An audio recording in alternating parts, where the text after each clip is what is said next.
Greetings, kindred. Let's move the chart down a bit. Hope you're all doing well.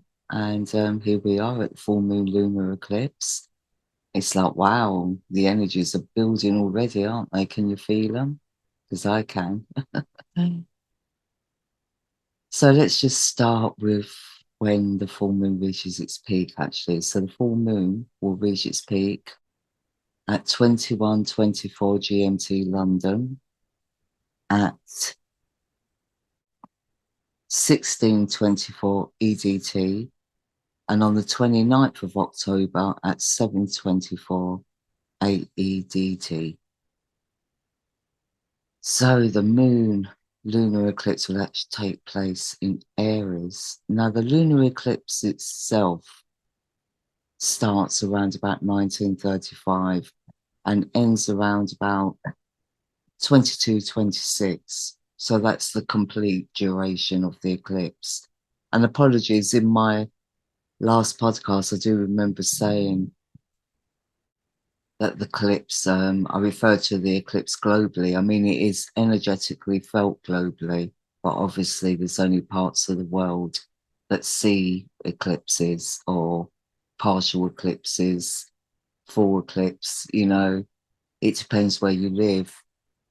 But I was actually speaking to a friend of mine, and he pointed out actually at the solar eclipse, which I didn't mention, that the actual solar eclipse and lunar eclipse create this cross, this sign of the cross over, I think it's the Brazil area in South America.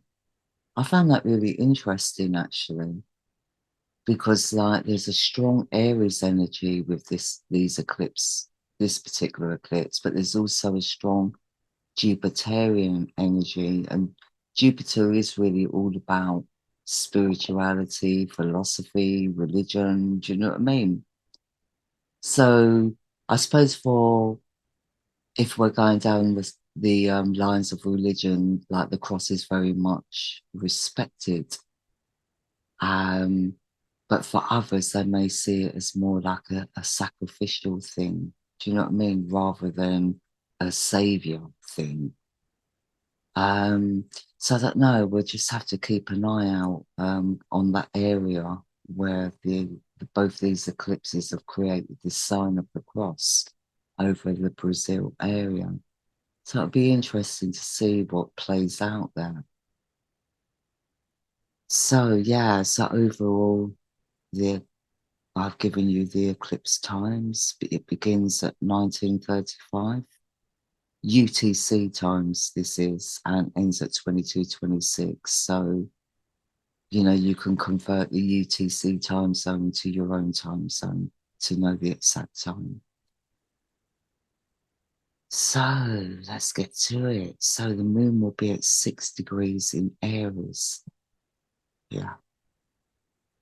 So anyway, the moon in Aries is a very volatile energy, very impulsive, and sometimes can act without thinking, especially when it comes to consequences. So, and there can tend to be like flare-ups of like temper tantrums, and, this energy can also be emotionally dominating.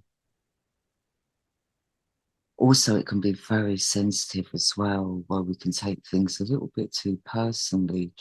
And in opposition, actually, is it in opposition here? Yeah, I think it's in opposition, yeah, to Mars and Mercury as well as the Sun. Mars will be in conjunction to Mercury in Libra. So I just feel with this eclipse, I think we're already kind of witnessing it. Our heads can be a little bit all over the place. Do you know what I mean? It's like our ability to focus is very limited right now. Although we do have this kite going on with Saturn that can offer us that, if we take the time to do deep breathing exercises or grounding techniques, because this energy of this lunar eclipse is very high vibe, very, very impulsive. So we just need to watch out for that. But the number 6, so 6 degrees, 6 is the symbol of Venus, so representing like cooperation, marriage. It's also about the interplay between spirit and matter. It also is the number of the human soul. It also involves psychology, divination, communion, alchemy. So it can be very productive, this number, but in a negative sense, if more than 1 6 is present, it can be, kind of like the opposite, really, because it would just bring out all the weaknesses. Fortunately, there is no other 6s here. But I just feel with the irrational mind and the impulsive emotions, and especially since we've got Uranus still going through a hedge backwards in Aries, but at 22 degrees, this is all about overcoming like self-limitations to gain like a higher perspective or a higher consciousness, more to the point. It's about coming into our self-power mentally and not so much spiritually, but in more humanitarian way. Yeah, it's almost like we need to rise above all this rashness and lack of integrity, or this competitiveness that's going on here that I can see. But that's for those that haven't got a grip on like their emotions or a grip on the reality of what's going on in our world right now. Do you know what I mean? So if we, and it's highly possible that we are, because, of the number 6 here, the sun is still in Virgo at 40 degrees. So 4 degrees until the sun enters into Libra. Fortunately, the sun is in Virgo. So that does give us the ability to kind of look at the details or do a bit of research into things. Do you know what I mean? Rather than jumping the gun. But because this is a lunar eclipse, we're kind of going to be blind to that. There's going to be a blind spot with that. I just feel there's a lot of kicking off going on, but at the same time, it can be for the good or it can be for the bad. Again, it's still the same old when it comes to the people, when it comes to division, when it comes to ego, so this energy that I'm seeing here is very egoistical in some respects. Do you know what I mean? And with Jupiter at 12 degrees in retrograde now, I know 12 adds up to 3, and that is the number of Jupiter. But to me, like 12 is not whole. It's not a whole number. 13 is the number of wholeness or holiness. So at 12 degrees, I would say that Jupiter's still following the old traditions. Venus being kind of connected to the number 6. Now, Venus here is at 30 degrees in Leo. So in Leo, we can be kind of a bit fixed when it comes to our emotions or how we enjoy life. Do you know what I mean? We don't like change there. We're very proud people, especially when it comes to our social status. Do you know what I mean? Or if the eyes are on us, we can tend to have a little bit of ego there. And we also have the Black Moon Lilith at 33 degrees in Leo. Now, the Black Moon Lilith in Leo itself is all about, not wanting change or being stuck and not being really authentic when it comes to like idealizing other people or showing respect. It's not coming from an authentic place. But the good thing is here that Venus is kind of in conjunction to the Black Moon Lilith. I mean, there's 3 degrees between them. So when the Black Moon Lilith actually comes into conjunction with Venus, it does tend to kind of balance out the more negative qualities of the Black Moon Lilith. So, you know, with the moon at 6 degrees in Aries, now if the moon was in Aries at like an awkward number, like a more kind of imbalanced number, then I would say, wow, things are really just going to blow out of proportion. But the number 6 is all about the human soul. It is all about humanitarian values. And Aries is the protector of the underdog. And, you know, so it's highly possible we can be in our integrity with the sun here in Virgo if we can surrender to the energies coming in, just surrender, like I said, keep grounded, deep breathing techniques, because we can tend to shallow breathe when the energies are so fierce. And this is very fiery, so it can be a very off-key energy, you know, especially mentally, with Mars in conjunction to Mercury in Libra. So the scales are just all over the place. Anyway, so, you know, Venus at 30 degrees now, because the number 6 is relevant here with the moon. I think we should take, you know, the 30 degrees into consideration here. I mean, you know, the Black Moon Lilith at 33 degrees. 33 is actually a master number. It's a mastery of the whole. And it does add up to 6 as well. So again, it's about being aware of oneness, of how like we connect to the whole kind of system, universally, worldly, you know, socially, in every way, spiritually, more so. So it's seeing the connections, you know, seeing the whole picture and actually mastering the ability to stay in that place. And we can find that in the darkness, because this is a very shadowy energy that we're in right now since the solar eclipse. So it is a very shadow energy. And, you know, the lunar eclipse is also known as a blood moon. So again, you know, the blood is the color red, and Aries kind of represents the color red. It's all about will. It's all about inner strength, you know?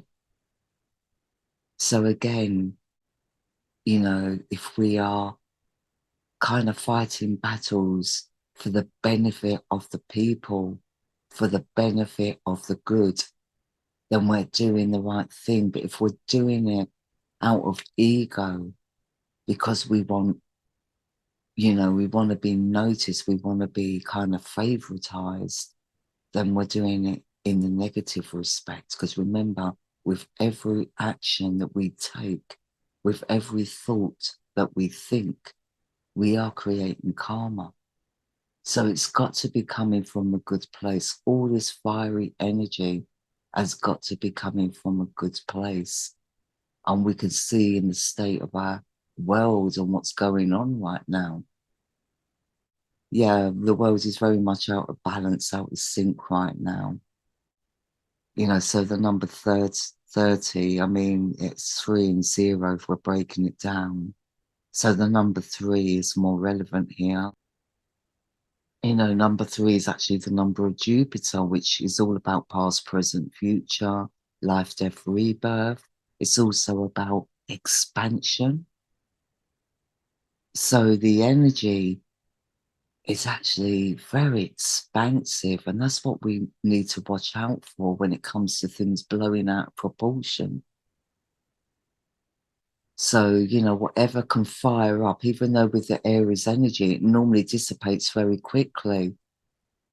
With the moon coming into conjunction with Jupiter, and there's only 6 degrees between them, it can blow things out of proportion. And that's why I'm saying Jupiter at 12 degrees isn't in a place of wholeness, isn't in a place of holiness.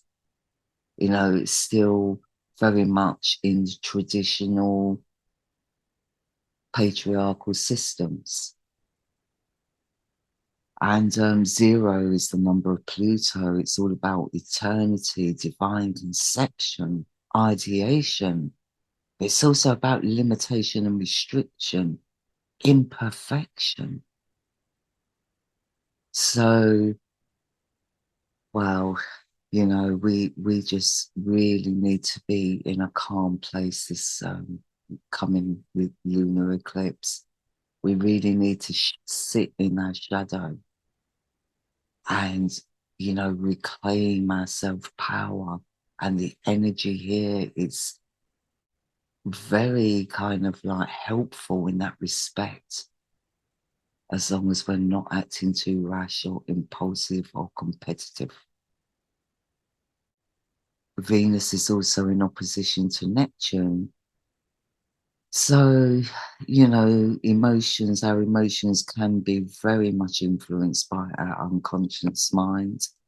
And we can tend to be our own worst enemy with this energy. It can give us a distorted perception of reality or of the self. And we can also be overindulgent as well in unhealthy habits or unhealthy cravings. Do you know what I mean? But it can also be a depletion, a financial depletion.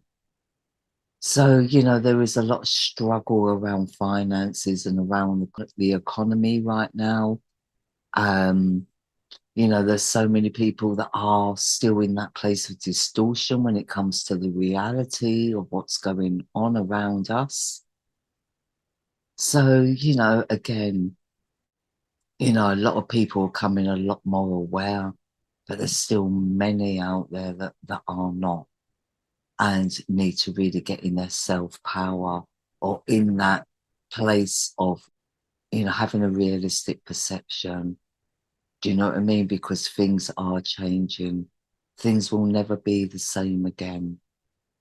You know, it's just not going to happen, but we need to take it down the right roads where, you know, there's where it's actually nourishing the planet, nourishing the universe, nourishing the people. Well, all life, really. You know, and like when I was talking about Jupiter at 12 degrees, especially in retrograde, you know, this is all about going back. And like I said, 12 degrees to me is very patriarchal. It's a very masculine energy.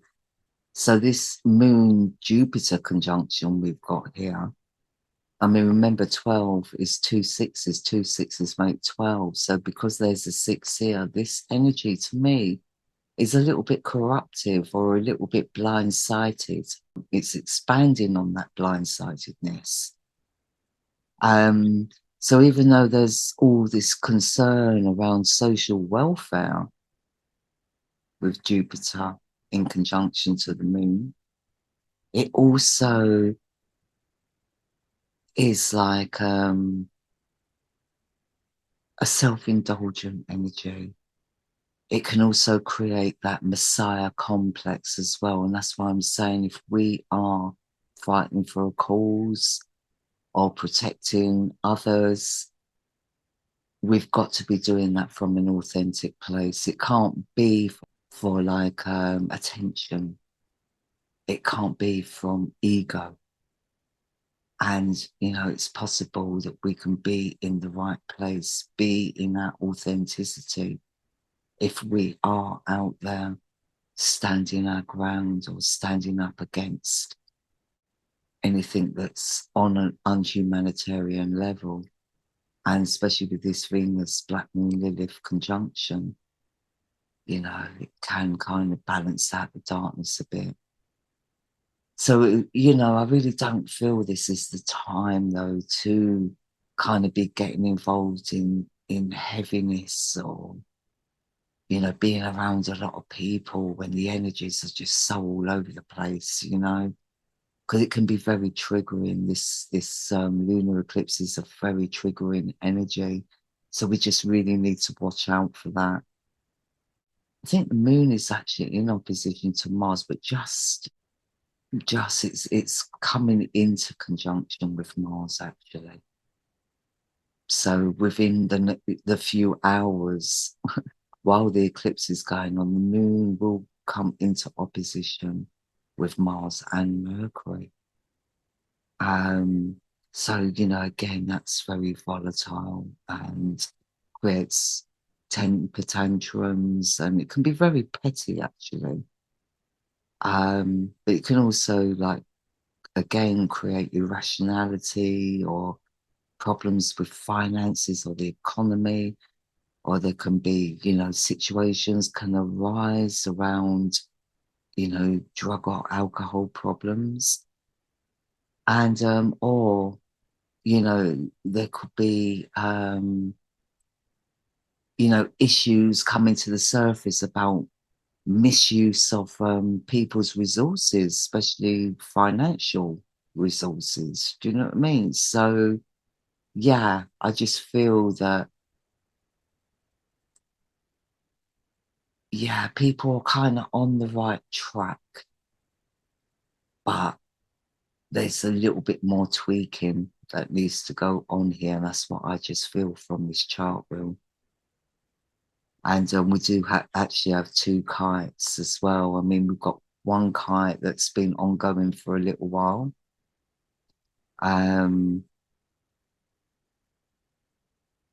But there's a kite with the moon where the moon is involved. The moon is in sextile, actually. So the moon is in sextile to Saturn and also Vesta. So, you know, on top of the kite, there is this opportunity for, you know, really being disciplined and with spiritual conviction. You know, this is a very good energy for humanitarian causes, but of course with the kites, they tend to be all over the place, you know, wherever the wind blows. And this is an air kite. Yes, it is. It's an air kite. With the moon in opposition to Mercury, that it can be a little bit irritating. Do you know what I mean? Like, we can get irritated with the people around us. Just watch out for misunderstandings. And that's why I feel it'd be much better, this lunar eclipse, for us to spend time by ourselves or in a small group of people where we're all on kind of like the same level. Because I just feel, again, it's a very triggering energy. So especially with this kite, because it's an air kite as well, and air is all about our mentality, you know, the way we think, the way we communicate can be quite sharp or to the point. And Aries, you know, can be quite to the point as well. So, you know, we have to just watch out for how we're reacting, you know, how we're reacting to the energies that are coming in. Because it, again, like I said, it's just very triggering, and we can take it out on the people around us. And that's not intentional, but it's just like impulse, you know? So that's why I just feel we need some quiet time. With the moon in sextile to Saturn, it can be a little bit of a depressing energy. Do you know what I mean? Even though it's a sextile, it's kind of like there's so much excitement going on around this lunar eclipse. I think maybe we just feel like we're being a little bit boring if we're sitting back and not doing much, because the urge is there to retaliate. The urge is there to jump in or jump on bandwagons and stuff like that. But we just really don't need it. You know, we just need to stay focused and directed and, you know, stay in our integrity. This really should be about personal growth, this lunar eclipse, rather than putting in effort to causes that are really not authentic. Put it that way. Yeah. So with Vesta in trine to Saturn, you know, it can bring like focus and direction. It can kind of create a sense of self-responsibility. And again, it's all about growth. But because Vesta is in Gemini, I just feel our heads again can be a little bit all over the place. Do you know what I mean? But Gemini is very kind of like inventive, but it's also very strategic as well. So I just want to see where God is. So Palace is in Virgo, 6, 7, 8, number of Saturn, 2 and 6 add up to 8. Right. So I really do feel that there are strategies being formed at the moment that can really have a positive influence. But the problem with Saturn's energy, it's a very slow paced energy. So really we got to be thinking more on like long range goals rather than short quick fixes, because short quick fixes are kind of under this kind of energy is created through impulsiveness and a lack of like reason, or a lack of like being aware of the consequences of our actions. So, you know, with the moon in trine to Saturn, you know, it does help us to kind of like get through hardships, to get to where we need to be. So maybe a little bit of surrendering. Maybe, you know, certain things may have to come down to rebuild it on more solid ground. And, you know, I'm going to end this actually moon chart on that note, because Saturn does come out of retrograde and starts to go direct. So really, I want to get into that chart next. I think that's on the 4th of November. Let's see. Yeah, so on the 4th of November at 7:16 GMT London. So you can convert that to your own time zone. But do bear in mind, and I don't know if the clocks allow for this, but at the end, actually, I think it's this Sunday coming up. I'm recording this, I think, around about the 27th of October or the 26th. I think it's the 26th today. Let me see. Yeah, it's the 26th today. So at the end of October here in London, UK, our clocks actually go back an hour in October.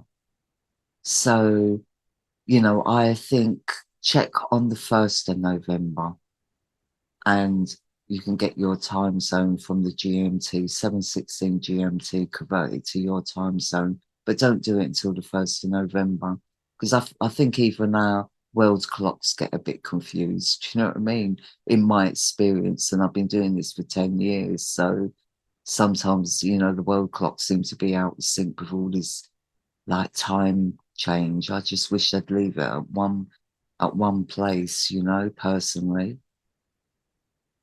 Right, so as Saturn turns direct, he'll be at 2 degrees Aquarius. Now, the number 2 does connect to the moon, especially the new moon, actually. But it's in its negative vibration, which means it's more kind of like on an inner level. But it can really, but again, it's still, the moon is all about growth. You know, this is all about the weighing up of the positive and the negative, with Saturn at 2 degrees, with Saturn in trine to the goddess Vesta. You know, it can help us to stay focused and disciplined to fulfill those long range goals that I was talking about at the moon chart. You know, staying dedicated to our integrity, staying dedicated to our mission, to our path, to our spiritual convictions. You know, the Saturn is also entwined to the goddess Pallas, which can bring any ideas we have into the material world. You know, it can also be us coming into our wisdom after a lot of reflection.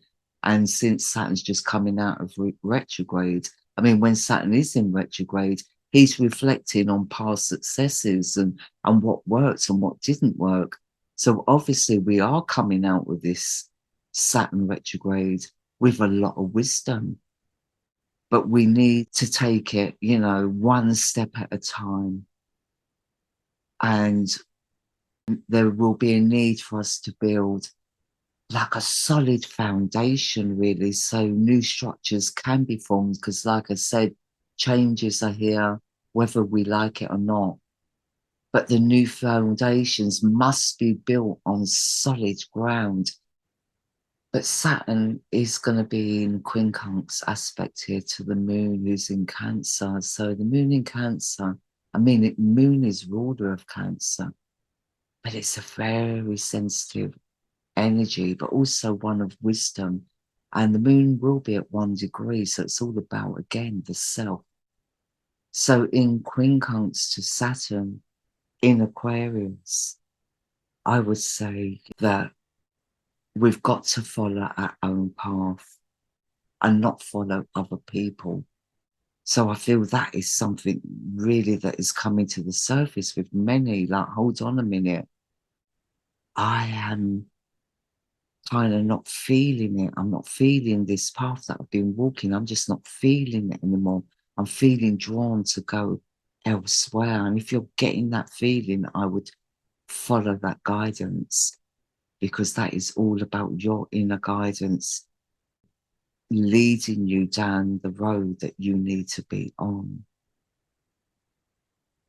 So, you know, it's very, very important that we follow our own intuition. But like I said, there's a fine line between intuition and emotion, especially with the moon in Cancer. I mean, the moon in Cancer at 1 degree, this can offer us great wisdom, but also it can be kind of like a little bit of a lonely or strange place. As our perception changes, sometimes when we're going through that change of perception, we sometimes feel alone in that. We can't be dependent on other people emotionally or for direction.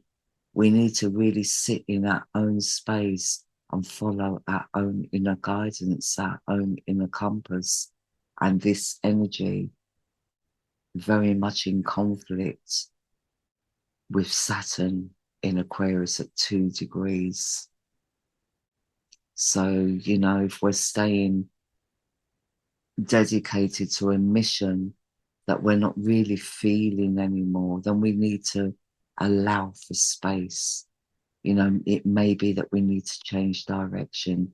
It may be that we need to change our way of thinking, but something needs to change, or the way we feel about things, something really definitely needs to change in that respect. So Saturn will be in opposition to Juno, the goddess Juno, who will be in conjunction to the Black Moon Lilith. Now, the Black Moon Lilith is going to be at 15 degrees in Leo. And it's like, yeah, there's been a lot of